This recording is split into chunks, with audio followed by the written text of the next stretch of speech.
Ultraviolet की एक bike ली थी, बैंगलोर में बनती है, एंड प्राउड इंडियन बोल सकता हूँ मैं इस मूवमेंट को कि अभी यूरोप में भी सेल हो रही हैं वो bikes. Its futuristic design, tech and speed, मतलब इंडिया की फास्टेस्ट प्रोडक्शन मोटरसाइकिल्स बना रहे हैं। इमेजिन करके देखो, इंडिया में इससे फास्ट बाइक्स नहीं बन रही हैं। ऊपर से ईवी क्या लेवल पे ये टेक्नोलॉजी को ले गए हैं। मेरे पास में एक्सपीरियंस करके आप देखोगे तो ऐसे जाती है 150, तो पता नहीं लगता। अच्छा, चार्जिंग का खर्चा 250 किलोमीटर चलाने के बाद 30 रुपये नहीं खर्च होते मेरे। 250 किलोमीटर चलाने के बाद 30 रुपये खर्च नहीं होते। यहाँ से जयपुर वन साइड 30 रुपये पहुँच जाऊँगा। हाँ, so that is the technology, and लोगों को जल्दी समझ नहीं आएगी क्योंकि देखो एक रिस्ट्रिक्शन है। मान लो मेरी रेंज है 200 से 250 किलोमीटर। अब बाइकर तो एक फ्री सोल है, बाइक वाले को तो इधर भी जाना है, बन जा रहे हैं बाइकर तो। अब मान लो जी 250 किलोमीटर चलाने के बाद मेरा मन क्या है, यार जयपुर तक तो आ गया, उदयपुर चला जाता हूँ। मूड है, मौसम है, बट बाइक में चार्जिंग नहीं है। तो आपको वो जो 4 घंटे चार्जिंग के लिए लगाने, इन्वेस्ट करना है अपना time, you have to see that time is money for you और नो। वो लिमिटेशंस हैं। प्लस वो फील भी तो है पाजी की इंजन की फील, आपको इंजन पे बैठे हो आप बाइक पे, वो भी तो एक यार वो भी अलग है। मैं feel कहता हूँ you should have best of both worlds. For example मेरे पास में स्पोर्ट्स कार है, मेरे पास इसूजू ट्रक भी है, मैं ऑफ रोड करना चाहता हूँ, मेरे पास घर की फैमिली क्रेटा कार भी है, ठीक है। तो मेरे पास ऑफ रोड वाली बाइक भी है, मेरे पास ऐसी बाइक भी है जो लॉन्ग टूरिंग करती है, GSA। मेरे पास स्पोर्ट्स बाइक भी है जिसको ट्रैक का मौका मिले तो मैं वहाँ भी चलाऊँ। सो मैं कहता हूँ इंसान को हमेशा एक बैलेंस रखना चाहिए। यार घर में एक ही ब्रश थोड़ा होता है, उसी से टॉयलेट साफ करना, उसी से दांत, हर साइज का ब्रश अलग होता है हर काम के लिए, सर पे लगाने के लिए भी अलग होता है। सही बात है। तो बाइकों का भी एक अलग अलग रोल है। आप लाइट बाइक भी रखो, एक मैं कहता हूँ ईवी भी रख के देखो अगर फास्ट है तो। अब फास्ट पता है क्या है, आपने देखा है आज की डेट में जितनी ईवी कार्स आ रही हैं, नॉर्मल स्पोर्ट्स कार मतलब एंट्री लेवल में बोलूँगा BMW Z4, Porsche 718, 981, इन सबके साथ में आप टाटा नेक्सॉन को रेस लगवा दोगे ना, इनिशियल ड्रैग में नेक्सॉन जीतेगी, गारंटी देता हूँ। क्योंकि इलेक्ट्रिक में जो टॉर्क है ना वो क्रेजी है। तो ऐसे ही बाइक्स के अंदर में है। अब जो बाइक मैं चलाता हूँ ना 400-600 कैटेगरी को ऐसे धूल चटा देगी स्टार्टिंग के अंदर में। बात ये है, अब क्या है देखो लिमिटेशंस में वो फील एज यू सेड कि नहीं वो वाली चीज़ का कॉम्प्रोमाइज़ हो रहा है। बट दूसरी तरफ आप कंफर्ट सोचो ना, क्लच नहीं है, आप कंफर्ट में बैठे हो, हीटिंग इशू नहीं आ रहा, it is quick and fast. आपने छोटे मोटे काम निपटाने हैं तो आपको ना बॉडी स्ट्रेस नहीं है, आपको परेशान नहीं होना, आपको ज़्यादा कंफर्ट मिल रहा है। आप इलेक्ट्रिक में बैठे हो, आपने बस रेस दी, पहुंच गए, वापस आए, चार्जिंग पे डाल दी, और चार्ज भी महीने महीने में, मतलब जैसे मेरी यूजेज है अगर सिटी में करना है, हाँ। मेरी वाली की रेंज आती है 250, ट्रू रेंज वो बोलते हैं 223 IDC रेंज, बट वो 250-270 चल जाती है। तो 270 मेरा लोकल में 1 महीना नहीं चलता, एक बार चार्ज करता हूँ, कोई स्ट्रेस नहीं है। कितने की है बाइक भाई?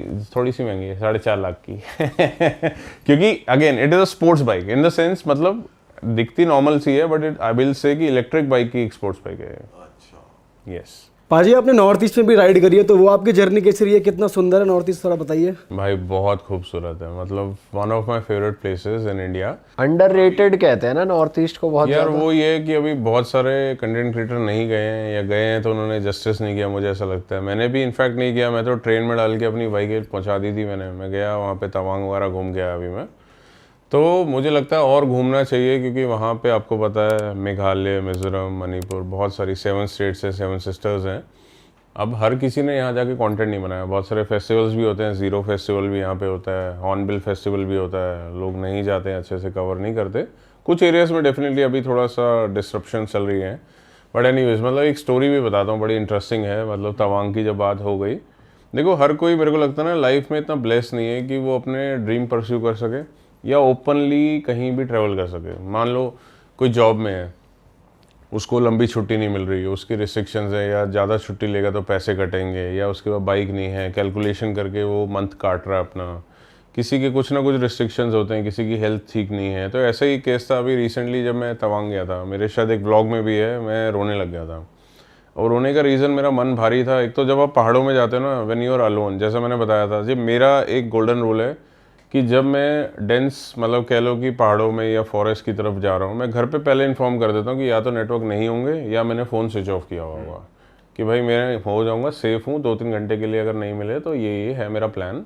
मैं थोड़ा सा डिस्कनेक्ट होना चाहता हूँ। तो मैं डिस्कनेक्टेड था, मैं बाइक चला रहा हूँ, एक्सट्रीम वेदर है, थोड़ा मन, आप अपने आप से बातें करते हो, थोड़ा इमोशनल होते हो, क्योंकि हर बंदा कहीं तो पहुँचना चाहता है। मेरा भी जहाँ मैं हूँ, ज़रूर से एक बार को यहाँ पहुँचना भी सपना था, बट आज मैं आगे भी जाना चाहता हूँ। मुझे भी कुछ ऐसी चीज़ें होंगी जो नहीं मिल रही होंगी, है ना। चाहे वो कह लो कि कोई रिजल्ट्स हों, अच्छी बॉडी हो, कुछ भी आप सोचोगे यार मेरे को तो ये भी अचीव करना है, मेरे को जिम जाना है, मुझे हेल्दी होना है, मुझे और फेमस होना है, मुझे और रिच होना है, तो कोई ना कोई कहीं ना कहीं तो अभी स्ट्रगल कर रहा है। तो मैं भी भाई अपने आप से बातें कर रहा था। अब उसी दिन जब हम होटल से निकले थे, एक मेरे पास मेल भी आया था। मेल बहुत आते हैं क्रिएटर्स को, आपको पता है। कुछ लोग फाइनेंशियली हेल्प मांगते हैं, कुछ एडवाइस मांगते हैं कि कौन सी बाइक लेनी है, क्या करना है। तो मुझे यहाँ एक बहुत डिफरेंट सा मेल आया, उसमें लिखा कि बंदे को एक मतलब ऐसा प्रॉब्लम था कि he had no life further. उसको पता था कि 3 से 6 महीने वो जिएगा। जहाँ तक मुझे याद है it was about blood cancer, ठीक है। तो उसने लिखा कि यार आई नीड योर हेल्प पाजी, I got to know about this, my life is soulless. तो मुझे आपसे ये एडवाइस चाहिए कि मैं, एक बाइक है मेरे पास छोटी सी, पापा की बताई उसने शायद, पैशन प्लस या passion pro, I don't know. और मेरे को ना ये ट्रिप है जो मेरे बजट में है, आप बताओ मैं क्या रूट करूं और कैसे करूं। ऑल्दो मतलब कि मैंने उसको रिवर्ट किया था 2 दिन बाद, बट मेरे पास मेल आ गया था, मैंने वो पढ़ा और मेरे को फील आई कि यार मतलब ना, मतलब हर बंदे की लाइफ कितनी कितनी डिफरेंट है, मतलब कितनी यहाँ पे वेरिएशन है। अब वो लिख रहा होगा तो वो रो रहा होगा, क्या फील कर रहा होगा, तो उसकी जो इमेजिनेशन है ना, मुझे वो फील हुई जब मैं बाइक चला रहा हूँ, तो मैं भी इमोशनल हो गया। और एक्स फैक्टर्स भी थे। And at the end of the day ना, मेरे को बस मतलब कि कहीं ना ऐसा ख्याल आता है लाइफ में कि यार देखो लाइफ बहुत फ्रेजाइल है। और जनरली जब मैं बाइक पे होता हूँ, I am the most wisest person in the sense कि अगेन एसेट कि जब डिस्कनेक्ट आप होते हो ना ये भ्रम से, ये मोह माया से, then you connect yourself more. मतलब यू फील कि यार मैं ट्रू सेंस में क्या हूँ, या मुझे मेरी लाइफ में क्या करना चाहिए, या मुझे ये जीवन क्यों मिला था और कितना मिला है, इसका तो कोई जवाब किसी के पास नहीं है। तो आप अपने मिले हुए जीवन के साथ क्या कर सकते हो। तो ऐसी चीज़ों में मैं थोड़ा गुम हो जाता हूँ। और ऐसे फैक्टर्स जो मैं आपको बता रहा हूँ कि मेरे को बहुत टच कर गया था वो, आज भी मुझे वो इंसिडेंस याद है। मैंने उसको जवाब दिया, बट आगे से फिर कभी आया नहीं था। आई एम नॉट श्योर, मेरे पास नंबर नहीं था कि he is there in the world और ही हैज़ पास्ड अवे। तो बहुत अच्छी सी ऐसी सिचुएशंस होती हैं। मैंने लोगों को रोते हुए देखा है, मेरे लिए भी, मैं मीटअप्स वगैरह करता हूँ। तो किसकी लाइफ में मैं क्या रोल निभा रहा हूँ मुझे कभी समझ नहीं आएगा, और मेरी लाइफ में जो चीज़ों का सॉल्यूशन, जिस चीज़ का आंसर मुझे नहीं मिल रहा, वो इसी जन्म में मिलेगा मिलेगा नहीं पता है। तो ये फीलिंग्स ना ज़रूर से मेरे को और ह्यूमन बनाती हैं। मतलब this is more of me. यहाँ पे हम हंसते खेलते हैं, देखते हैं यार कोई नोटिस कर रहा है, मैं सैड बैठा हूँ, कोई हंस रहा हूँ, तो लोग जज करते हैं। When you are on motorcycle I think, and when you are all alone, disconnected from the world ना, आप अपने आप को डिस्कवर करते हो। और वो बहुत डीप मोमेंट्स होते हैं, बहुत ऐसी मेमोरीज होती हैं जो आप घर लेके आते हो। और आई थिंक ट्रैवल तो यही है भाई। मतलब मेरे को लगता है कि true sense of travelling is this only, it is not about social media कि मुझे वहाँ जाके ये रील बना के आनी है, उस हाई पास पे फ़ोटो खिंचवा के आनी है।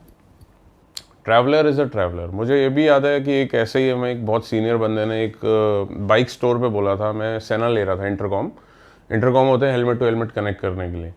तो उन्होंने मुझे बोला कि I go in groups but I go without intercom. मेरे को नहीं सुनना कौन क्या बोल रहा है क्या, because I want to be with my zone, कि मैं जैसे राइडिंग जोन में जा रहा हूँ, मुझे इन्जॉय करना, मुझे वो भी डिस्ट्रप्शन नहीं चाहिए, क्योंकि मैं फिर वो मेडिटेट नहीं कर पाऊँगा। जो मेरे को मेडिटेशन चाहिए वो मुझे नहीं मिलेगा।